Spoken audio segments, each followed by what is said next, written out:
Merci beaucoup, Monsieur le Président de l'Assemblée nationale. Je vous remercie de m'avoir donné la parole. Je m'en vais donc vous lire la déclaration liminaire qui sera automatiquement suivie de la lecture des grandes lignes du document que nous avons fait sur instruction du président Macky Sall. Document qui peut être assimilé à un contre-rapport du prétendu rapport de la Cour des comptes. Depuis son accession au pouvoir, le PASTEF semble animé par une seule obsession, noircir le bilan érogeux du régime précédent et discréditer le président Macky Sall, son parti et sa gouvernance. Les accusations de maquillage des chiffres soulevées ces derniers temps s'inscrivent parfaitement dans cette sillage de diabolisation systématique. Pour rappel, le 26 septembre 2024, le Premier ministre s'est permis, sans la moindre preuve, d'accuser publiquement le précédent régime de manipulation des comptes publics. Quelques semaines plus tard, en pleine campagne pour les élections législatives, il est allé plus loin en accusant un ancien responsable de disposer d'un compte bancaire crédité de 1000 milliards de francs CFA, soit 1,5 milliard d'euros. D'ailleurs, depuis lors, on n'entend plus parler de ce fameux compte et le peuple réclame au Premier ministre de nous expliquer où en est-on avec ce fameux compte. C'est donc dans ce climat de suspicion savamment entretenu que le 12 février 2025, le prétendu rapport de la Cour des comptes a commencé à circuler sur les réseaux sociaux. Étrangement, le site officiel de la Cour des comptes a été inaccessible pendant 48 heures, empêchant les citoyens d'en vérifier l'authenticité. Depuis lors, les accusations farfelues se succèdent, accompagnées de menaces répétées du Premier ministre, des membres de son gouvernement et de ses proches, exposant ainsi notre pays au ridicule sur la scène internationale. Lors de notre conférence de presse tenue ici, le 13 février dernier, nous avions démontré que ce rapport, ou ce prétendu rapport, dans sa forme comme dans son fond, était biaisé, partiel, politiquement orienté et probablement rédigé sur commande directe du pouvoir en place.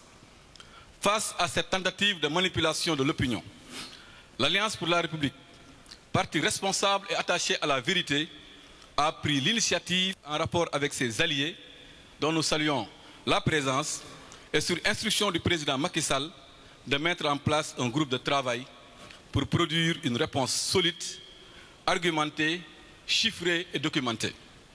Ce document a été produit en réponse au document intitulé « Audit du rapport de la situation des finances publiques, gestion 2019 à 2024 » et publié le 12 février 2025 par la Cour des comptes de la République du Sénégal.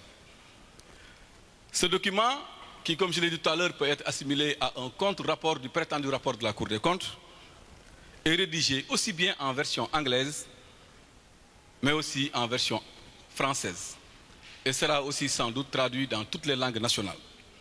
Ce document comprend 4 parties.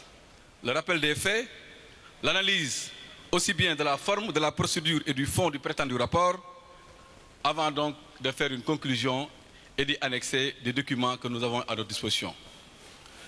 Ce contre-rapport sera transmis ainsi aux partenaires bilatéraux et multilatéraux, mais aussi sera mis à la disposition du public et publié sur un site dédié. Au-delà des éléments déjà exposés lors du point de presse du 13 février 2025, je m'en vais alors vous présenter les grandes lignes. Les nouveaux faits contenus dans le rapport et qui confirment la supercherie orchestrée avec la complicité active, non pas de la Cour des comptes, mais de la Chambre des affaires budgétaires et financières. Mais avant toute chose, nous tenons à faire quelques précisions sur la production du rapport. Il est important de signaler que la Cour des comptes établit son rapport sur la base de celui présenté par le gouvernement. En réalité, comme d'ailleurs l'a rappelé le premier président de la Cour des comptes, et contrairement à ce que les autres ont voulu faire croire au peuple sénégalais et à l'opinion internationale, la Cour des comptes n'audite pas en l'espèce les comptes publics. mais établit un rapport sur celui présenté par le gouvernement. Dans le cas présent, il convient de signaler que la Chambre des affaires budgétaires et financières n'a point établi le rapport, mais a validé un rapport de l'inspection générale des finances, organe interne au ministère des Finances et du Budget. Ça, c'est une précision. Et nous le disons de manière claire, nette et précise. Ce rapport n'émane pas de la Cour des comptes, mais émane plutôt du ministère des Finances à travers l'IGF. Parce qu'ils ont essayé de faire croire ça au peuple sénégalais, ce qui était archi faux.